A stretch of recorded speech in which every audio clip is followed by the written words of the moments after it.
बिस्मिल्लाहिर्रहमानिर्रहीम इय्याका नअबुदु व इय्याका नस्तईन अल्लाहुम्मा सल्लि अला मोहम्मद व आलि मोहम्मद। चरखारा हाउस के तमाम व्यूअर्स को अस्सलाम वालेकुम। चरखारा हाउस में आज हम इंतहाई मज़ेदार काले चने का सालन बनाएंगे और ये आप ग्रेवी जो है इसकी अपनी मर्ज़ी से कम या ज़्यादा कर सकते हैं। और ये इंतहाई जो होते हैं ताकत वाले होते हैं और जिनको खून की कमी की शिकायत होती है तो वो भी इसको लाजमी इस्तेमाल किया करें। तो चलिए इसको हम बनाना शुरू करते हैं। मज़ेदार काले चने बनाने के लिए मैंने आधा कप घी लिया है, उसको मैंने बर्तन में डाल दिया है और 1 टेबलस्पून भर के मेरे पास साबुत गरम मसाला है। इसको मैं इसमें हल्का सा सौटे करूँगी और उसमें 2 दरमियाने साइज़ की प्याज थी, उनको मैंने चॉप करके मैंने इसमें डाल दिया है। बहुत पतले स्लाइस मैंने किए हैं और ऑयल गर्म था इसलिए इसको डालेंगे ताकि प्याज जल्दी से ब्राउन हो जाए। और इसमें मुसलसल चम्मच चलाते हुए हम इसको ब्राउन करेंगे। बहुत ज़्यादा डार्क कलर हमने इसको नहीं देना, लाइट ब्राउन करेंगे हम इसको। और मुसलसल चम्मच चलाना है ताकि जो प्याज है वो इवनली ब्राउन हो जाए।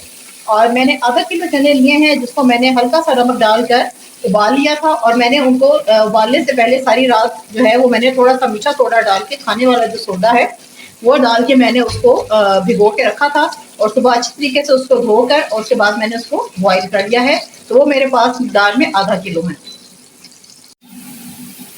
प्याज हमारी गोल्डन ब्राउन हो गई है। अब फ्लेम को मैं ऑफ करके इस सारी प्याज को मैं ब्लेंडर जार में निकाल लूँगी। और ब्लेंडर जार में निकालने के बाद हम क्या करेंगे ये मैं आपको भी बताती हूँ। तो प्याज को अब हम निकाल के ब्लेंडर जार में डालेंगे। ब्लेंडर जार में मैं डालूंगी, मेरे पास 5 से 6 जवे थे लहसुन के, वो मोटे वाले थे। 2 इंच अदरक का टुकड़ा वो मैंने काट के इसमें डाल दिया है। उसके बाद मेरे पास है 1 टेबलस्पून नमक, हाफ़ टी स्पून हल्दी, 1 टेबलस्पून मेरे पास लाल मिर्च का पाउडर है, 1.5 टेबलस्पून मेरे पास धनिया है, 1 टीस्पून मेरे पास चिकन पाउडर है और हाफ़ टी स्पून कश्मीरी लाल मिर्च है। अगर कश्मीरी लाल मिर्च आपके पास है तो आप डालें, नहीं तो आप इसको स्किप भी कर सकते हैं। और इसके साथ ही मैं डालूँगी इसमें 2 बड़े साइज़ के टमाटर हैं जिनको मैंने रफली चॉप किया हुआ है और ये मैं इसमें डालकर इसको हम फाइन साइज़ का पेस्ट बनाएंगे और वो फिर हम इसमें ऑयल में अपने ऐड करेंगे।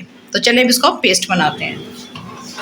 जी, फ्लेम को मैंने दोबारा ऑन कर दिया है और जो ब्लेंडर में हमने जो उसका पेस्ट बनाया था मसाले का वो इसमें हम डालेंगे और डालने के बाद इसको हम दोबारा अच्छे तरीके से भूनेंगे।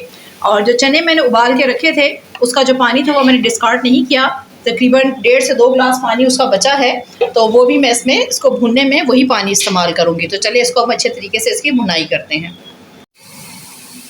मसाला अच्छे तरीके से भुन चुका है, आप देख सकते हैं ऑयल सेपरेट इसमें से हो रहा है और मसाला दानेदार तैयार हुआ है। मसाले के तैयार होने की निशानी ये होती है कि मसाला दानेदार तैयार होता है, ठीक है। इसका मतलब है कि मसाला अच्छे तरीके से भुन चुका है।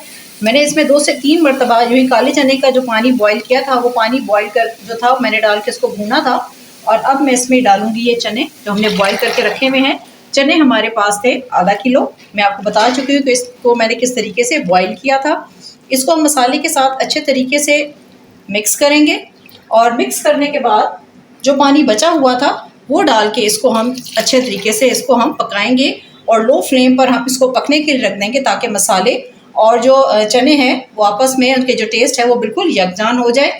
और इसको हम रखेंगे तकरीबन 15 से 20 मिनट के लिए बिल्कुल लो फ्लेम पर। तो मिलते हैं अब आपको 15 से 20 मिनट के बाद। 20 मिनट गुजर चुके हैं और आप देखें मैंने फ्लेम को बंद कर दिया है और जो उसका जो तरी है, जो रोगन है वो इसका ऊपर आ चुका है और ये फाइनली चने बनकर तैयार हो चुके हैं। और इसमें मैंने इतनी ग्रेवी रखी है, आप चाहें तो उसको बढ़ा भी सकते हैं। चलिए अब इसको हम डिश आउट करते हैं। फाइनली भुने हुए काले चने का सालन तैयार है। आप इसको रोटी, चपाती और पराठे के साथ भी खा सकते हैं और थोड़ी सी ग्रेवी अगर इसमें आप ज़्यादा कर लें तो आप इसको बॉयल्ड राइस के साथ भी सर्व कर सकते हैं। और एक और बात यह है कि जब अभी सर्दियों की आमद है तो नज़ला, खांसी, ज़ुकाम, बुखार भी अगर हो तो काले चने बॉईल करके आप इसका जो सूप होता है वो भी आप पी सकते हैं और काले चने भी खाएँ तो ये तकलीफ भी आपकी जो नॉर्मल होती हैं वो जाती रहती हैं। और रेसिपी अगर आपको अच्छी लगे तो आप इसको लाइक और शेयर ज़रूर करें, हमारे चैनल को सब्सक्राइब करें और बेल आइकन को ज़रूर क्लिक करें और कमेंट बॉक्स में अपने कमेंट्स का इज़हार ज़रूर कीजिए। इसके साथ इजाज़त दीजिए। अल्लाह निगहबान।